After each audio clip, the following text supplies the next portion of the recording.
أعوذ بالله من الشيطان الرجيم بسم الله الرحمن الرحيم.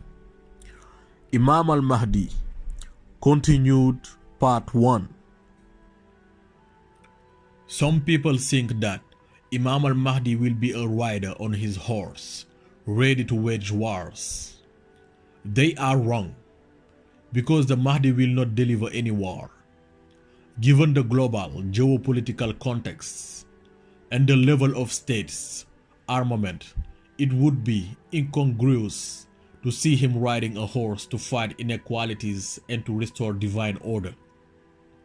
His main weapon will be the secret of Kun Fayakun, which will be given to him by God. This secret will allow him to rule the world. Thanks to this, he will neutralize the most powerful weapons, stealth bombers, drones, satellites, nuclear weapon held today by the great powers. One of his most important missions will be the conquest of Mecca. He will become the king of it. He will reign over Mecca 7 years as Amirul Mu'minin. At the moment, it is quite impossible in the popular consciousness for a black man, moreover African, to be at the head of a state like Saudi Arabia. Only the secret of Kun Fayakun will allow him to achieve such a feat. Imam Al-Mahdi will have the ability to morph. He can take the appearance of an Arab and return to his natural state according to his will. He will resort to this process of transformation between Medina and Mecca. Once he comes to power in Mecca, armies from all over including Syria will try to attack him in order to overthrow him out of Mecca. However, all strategies of enemies will be bound to failure. Entire armies, after hard training, will try to go on the offensive, but they will all be engulfed by the earth that will open under their feet. At this moment, the Iraqis, the Iranians, the Turkish, and the Palestinians will begin to come to him to pledge allegiance and will believe in his mission. Allah subhanahu wa ta'ala will send an angel like a herald between the Kaaba and the Maqam Ibrahim, who will declare with a powerful, far-reaching voice that Imam Al-Mahdi is the Khalif of Allah subhanahu wa ta'ala. He will ask everyone to get behind him and to follow his recommendations. This angel, in fact, is called Nawamis, a kind of particular angel. Imam Al-Mahdi will truly begin his mission, and states like Turkey will come to pledge allegiance to him. The Mahdi will reside 5 years in Jerusalem, with its sacred mosque or Masjid al-Aqsa. He will occupy the esplanade of the mosques during these 5 years. Westerns will come to devise attempts to fight him without success. They will send missiles against him, but thanks to the secret of Kun Fayakun that he holds, the Mahdi will return to the sender the bombs that were intended to him. Thus, no one will be able to annihilate his mission. He will begin it at the age of 40 and pursue it for 45 years before the descent of Isa ibn Maryam, Prophet Jesus alayhi salam. He will come down one morning at the time of the Fajr prayer in Damascus, and then he will come to the Zawiya where Imam Al-Mahdi will be to lead the prayer. At the arrival of the Prophet Jesus, Imam Al-Mahdi will step back and invite him to lead the prayer. The Prophet Jesus alayhi salam will decide to stand behind him to pray. After the prayer of Fajr, Imam Al-Mahdi and his disciples will begin their wasifa session. Meanwhile, the Prophet Jesus alayhi salam left to fulfill his mission throughout churches around the world. The Prophet Jesus alayhi salam will live another 9 years to complete his mission. However, Imam Al-Mahdi will live 7 years after the coming of the Prophet Jesus alayhi salam.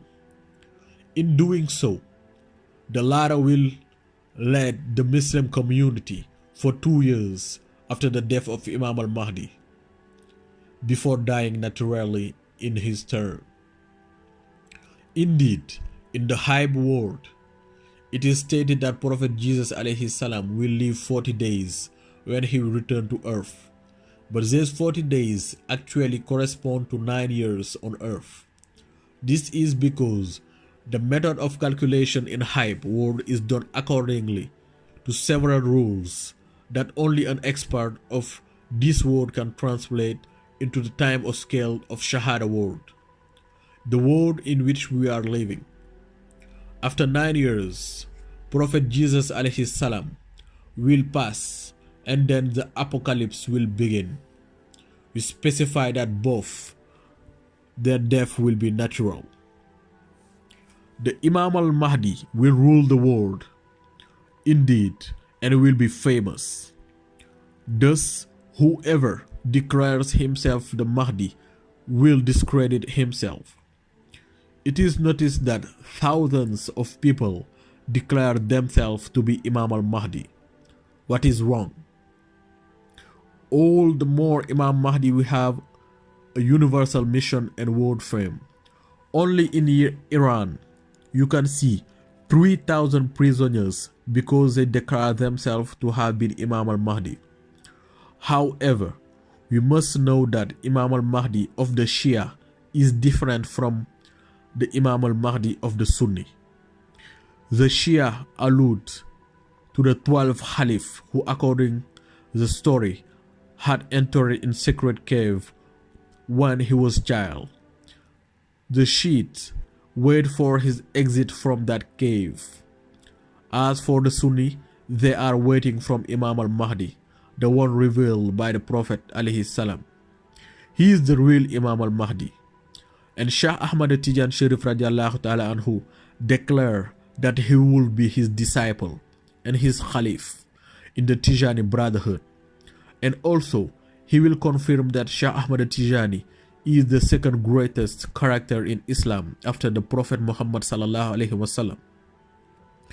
Despite the self-declaration of some people to be the Imam al-Mahdi in several countries such as Senegal, USA, France, etc., nobody will be mistaken in the real identity of Imam al-Mahdi, since the latter will really prove that he is al-Mahdi due to his governance in the world. He will rule prayers at the Masjid al-Aqsa in Jerusalem for 5 years, during which he will be sieged. He also will be sieging at Mecca for 7 years, where he will rule the prayers at the Masjid al-Haram. The Muslim of the whole world, Pakistan, Indonesia, the Maghrib, the Arab countries, those of Asia, Africa, Europe, etc., will pledge their allegiance. Imam al-Mahdi will rule with the power of Kun Fayakun that God conceded him. Then all the countries which pledge their allegiance will follow him upon miracles that he will fulfill. For example, he will make an extraordinary miracle at Istanbul in Turkey. Consequently, the whole country will not only believe in him, but it will consider him as their supreme guide. That is why someone who declares him Imam al-Mahdi without explicit proof cannot be credible. The leaders of great power in military will follow him and will be under his authority. All the world media will focus on his activity. From that fact, he will rule the world by the power he has given by Allah. Al-Imam al-Mahdi could be compared to the world general force army, a real powerful man. That is why the Prophet ﷺ used to talk about his importance, that is to say the dimension and the greatness of the mission he will have to make such a governance of the world, re-establishment of justice on land, establishment of peace, redemption of souls, etc. When Imam al-Mahdi will accomplish some miracles led by Mecca for 7 years and rule Masjid al-Aqsa, Jerusalem, for a period of 4 years, and when all Muslim community, this Masih Dajjal will appear and try to destroy the achievement of Imam al-Mahdi, who had succeeded into making Islam leading the world. Dajjal will be the prime minister of a military and nuclear world power.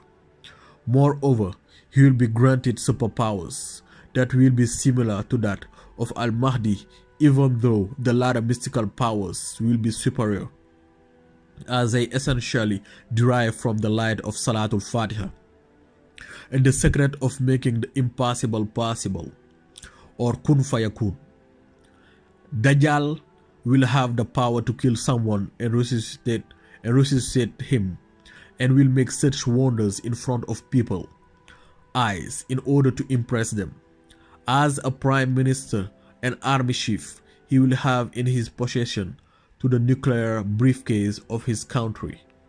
But he will not need to launch nuclear attacks, since he can do it thanks to his supernatural power. Dajjal will also be able to neutralize all sorts of weapons thanks to his mystical and military power. He will wage a psychological and military war against Imam al-Mahdi. As long as Imam al-Mahdi utilizes a power, Dajjal will be doing almost the same thing. That will enable him to lead astray some of the Mahdi followers, either because they are afraid of him or because they are impressed by miracles that Dajjal get the capacity to achieve. Some will even take him as the Prophet Jesus alayhi salam due to his geographical location of the country he leads. And Dajjal will even assert he is God. However, when he will thus start to considerably bring about upheavals in the mission of Imam al-Mahdi, Allah subhanahu wa ta'ala will then send the Prophet Jesus alayhi salam, who will descend on earth at the time of the prayer of Fajr. This event will coincide the 45 years of Imam Mahdi mission. After the killing of Dajjal by himself, Jesus alayhi salam will live 9 years on earth before passing away. He will spend the first 7 years of his life in company with Al-Mahdi. During this period, peace, wealth will prevail on earth. The nature will be generous. Trees will produce more fruit, and poverty will be eradicated. This abundance on earth stems from the drop of the sweat of Jesus alayhi salam on it and killing of Dajjal. During 7 years, there will be a period of general stability in the world under the direction of Imam al-Mahdi. At the 7th year, Imam al-Mahdi will pass away, and Jesus alayhi salam will continue the mission during 2 more years before passing away. After that, it will be the beginning of apocalypse. All the elements that were discontented will be unleashed. The strong winds, the seas that will leave their beds because destruction on earth. The fire will also do its share of destruction, and other scourge that will assail the earth. In this advent of Imam al-Mahdi, the teachings of Prophet Muhammad sallallahu alaihi wasallam cannot go unnoticed. He said in this case that Imam al-Mahdi would be bald with a bright face. He said that he would be a young person of exemplary beauty, just like the beauty of Prophet Yusuf alayhi salam. In the same way, Maulana Shah Ahmad Tijan Sharif radiallahu ta'ala anhu taught our revered Sayyidi Muhammad al-Sheikh radiallahu ta'ala anhu the knowledge of Imam al-Mahdi and his mission. In short, he said Imam al-Mahdi is my son, which made many people think that he could only be an Arab, whereas the filiation mentioned by Maulana Shah Ahmad Tijan Sharif is a filiation of light. In other words, Imam al-Mahdi is his spiritual son. Also, the idea that a black person sitting in Mecca is hard to accept given the way that black people are underestimated in the Arab world.